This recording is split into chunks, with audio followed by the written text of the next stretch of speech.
Unrealized films carry a particular aura. Luchino Visconti's adaptation of Proust's La Recherche, or Federico Fellini's film on Naples, or Stanley Kubrick's famous obsession with Napoleon Bonaparte. While such films are often legendary because they never made it to the big screen, they can also reveal more about other films that the filmmaker did make. This is true of Charlie Chaplin's film about Napoleon, or N, as it is marked on the cover of one draft of a screenplay. The pages of this unmade film span a meaningful amount of time in Chaplin's development as an international figure and filmmaker. The material available on the Napoleon project is preserved at the Cineteca de Bologna and consists of approximately 800 pages. It includes extensive historical research on the emperor, various scenarios, letters and cables, contracts, press clippings, and a few fully developed screenplays. Developing the Napoleon character, studying his habits and quirks, reading his memoirs, and reflecting upon the historical impact of his war campaigns clearly functioned as preparation for Chaplin to take on a more urgent dictatorship. Though unruly rulers had been on Chaplin's mind for some time, the roots of his fascination with Napoleon can be traced back to his childhood, an association linked to memories of his mother and father. As Chaplin wrote in his autobiography, "I was hardly aware of father, and do not remember him having lived with us. He too was a vaudevillian, a quiet, brooding man with dark eyes. Mother said he looked like Napoleon." And in another passage describing his mother's natural instinct for theatre, she would tell anecdotes and act them out, recounting, for instance, an episode in the life of Emperor Napoleon, tiptoeing in his library to reach for a book and being intercepted by Marshal Ney, mother playing both characters, but always with humor. It was in the early 1920s when Chaplin's sincere interest in Napoleon initially took hold. For his first picture for United Artists, Chaplin wanted to pay homage to his longtime leading actress Edna Purviance by launching her in a starring role as Napoleon's first wife, Josephine. The further we delved into the life of Josephine, the more Napoleon got in the way. So fascinated was I with this flamboyant genius that a film about Josephine ended in a pale cast of thought, and Napoleon loomed up as a part I might play myself. Ultimately, Chaplin wrote and directed for Edna Purviance the 1923 silent feature, A Woman of Paris. Yet Napoleon was still in his thoughts when he dressed up like him for a fancy dress party given by Marion Davies in 1925. It was likely the same costume that he donned in the early 1930s for this test photograph. Here is another photograph from the same session. Among Chaplin's handwritten notes for My Autobiography is this one, which reads, "I knew about Napoleon then in some vague way. He was a great soldier who had come upon misfortune. I've seen an almanac depicting him bidding goodbye to his troops at Fontainebleau. His pose, the hand in the vest, the sad, piercing eyes appealed to me even more than the figure of Christ." With the project still in mind, Chaplin subsequently offered the role of Josephine to Lita Grey, then Myrna Kennedy, and in 1926 to Spanish actress and singer Raquel Mella, but was then dissuaded from making the film when Abel Gantz's monumental Napoleon epic came out in 1927. However, this article from 1929 shows a renewed spirit for a film about Napoleon. Published in the St. Louis Dispatch, it provides evidence of Chaplin's deepening intention to play the emperor. Here we find a vision for a film of epic proportions, appropriate even for an emperor, of the world. Here too, Chaplin shows signs of interest in the human and comedic side of his character. For example, heavens, there is humor throughout all his life. His efforts to marry off his brothers and sisters and stepchildren, and keep on good terms with his mother and his wife, and fight a few wars in the meantime provide a wealth of material for a play. I'd show him on the way to Italy to be crowned king, show his march to the throne, with Josephine puttering along. Napoleon was more or less pompous, you know. He liked a bit of display. And yet, one of his most transformative experiences was just around the corner. In early 1931, on the heels of the world premiere of City Lights, Chaplin set off on a 16-month world tour. Excerpts of his personal travel journals were published under the title A Comedian Sees the World. The tour contributed significantly to the development of his political awareness. In Europe, Chaplin was welcomed by huge crowds as well as by members of the old aristocracy, MPs, ambassadors, intellectuals, and scientists. With them, he discussed topics related to the political situation in the old continent, as well as mass production, science, and progress. Before these themes were distilled into the scenarios for Modern Times and The Great Dictator, they were at the core of his Napoleon project. Amazingly, publicity over Napoleon appeared in newspapers everywhere, so that even Churchill had read about it. In reporting his meeting with Churchill in London in February 1931, Chaplin wrote, "He told me he had read that I was considering making a picture of the life of Napoleon. 'You must do it,' he said. 'Apart from the drama, think of its possibilities for humor. Napoleon in his bathtub, arguing with his imperious brother who's all dressed up, bedecked in gold braid, and using this opportunity to place Napoleon in a position of inferiority. This is not alone clever psychology,' said Mr. Churchill. 'It is action and fun.'" Charlie's half-brother Sidney, who is considered to have been his main advisor, primarily on financial matters, tackles the Napoleon subject in this letter, written in December 1932. He points out, "I think that a dramatic picture coming from you would be a great box office attraction at this time, as so many millions of people are waiting to hear you in the talkies. I would certainly advise that you make it the more domestic side of Napoleon's life, as this offers great possibilities with good human comedy, and a side of Napoleon which, so far, I think, has not been presented. Besides, it would save a tremendous outlay of money, which would be required in portraying the spectacular or militaristic side of the Napoleon period." Also, during his world tour, Chaplin visited with Jean de Lemeur, an assistant on the production of A Woman of Paris. Lemeur introduced him to Pierre Weber's 1925 novel La Seconde Vie de Napoléon Ier, The Second Life of Napoleon I, of which he made several adaptations, one of which was submitted to the Chaplin studios. Lemeur's treatment of Weber's novel provided Chaplin with the essential backbone for his story. Napoleon escapes from St. Helena with the help of a doppelganger, who sacrifices his life so that the emperor can return to Paris and, through a coup d'etat, dethrone the king. In 1932, Chaplin asked the aspiring journalist Alistair Cooke to help him with historical research for his script. Cooke was then a 25-year-old graduate student who was living in the United States on a Commonwealth Fund fellowship.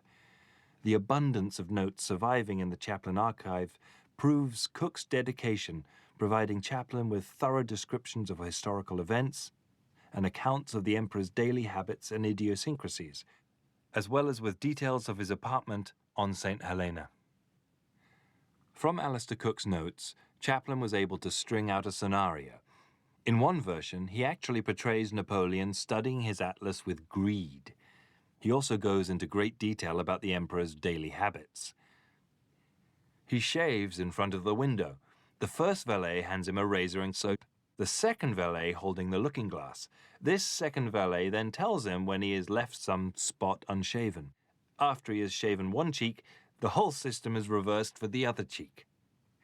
Such comedic business with a valet we eventually see come to pass, albeit with great efficiency, in The Great Dictator. An enterprise that would build the world's greatest war machine.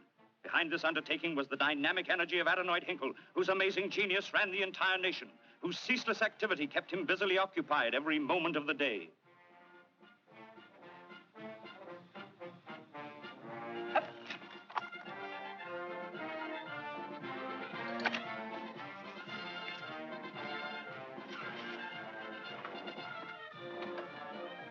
Meanwhile, during the production of Modern Times, Chaplin started to draft his own adaptation of the Weber novel with John Strachey, who was well known on both sides of the Atlantic for his writings on socialism and his anti-fascist activities. Despite the Modern Times daily production report showing absolutely no trace of either Chaplin working on Napoleon or of his engagements with Strachey, the studio correspondence provides a full account of every step that was made, starting with a 2-page note by a thrilled Strachey dated June 1935 about working with Chaplin on what they discussed that night in February. Strachey then sent him a more or less complete script of proposed dialogue. As you will see, I have not made a very sustained attempt to think out appropriate action or business for the characters while the dialogue is going on, because I was sure that you would be 100 times better at that.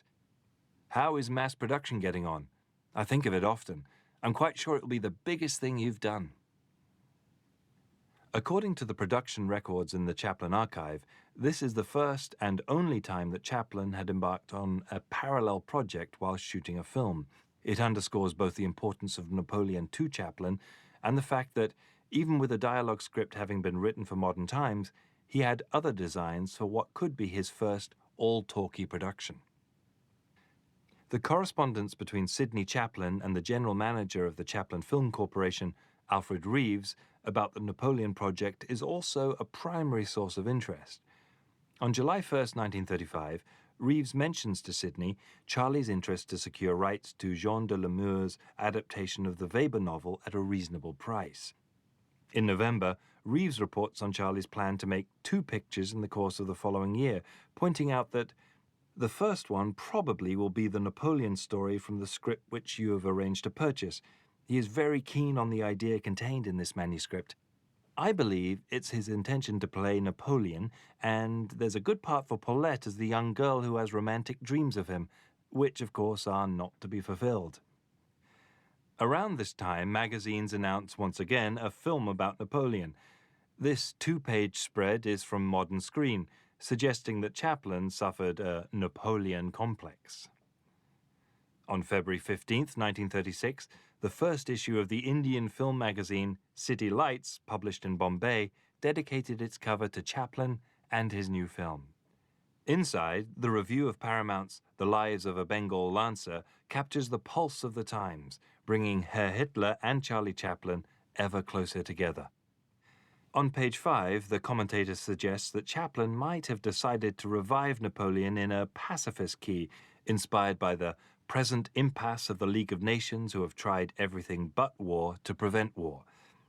It's followed by an entire page devoted to Chaplin discussing Napoleon. Though presented as a reprint, the story is now official. Chaplin announces the tragic role as his first talkie ever, and happens to highlight some ingredients that would become key to the Great Dictator screenplay: the idea of a double, peace over violence, and the desire to spread pacifist ideas. According to Chaplin's own words, and thanks to surviving copies of his scripts, we know that Napoleon would not only have been Chaplin's first talkie, but also his first openly political humanitarian film, and a vehicle to voice the advancing threat of economic collapse and war that Chaplin sensed during his European tour. In the following dialogue for Napoleon the Pacifist, Chaplin draws inspiration from his idea for war reparations, his experience in Europe, and he hints at what he would later deliver to the Tomanium troops. The day of war and aggression will be a thing of the past. One can accomplish more by treaties, friendship, commercial understanding. Future revolution would deal with finances and not with armaments. New words, new expressions, terms like socialism, the future state of the world. Let us fight for a new world, a decent world, that will give men a chance to work, that will give youth a future and old age a security. By the promise of these things, brutes have risen to power, but they lie. They do not fulfill that promise. They never will. Dictators free themselves, but they enslave the people.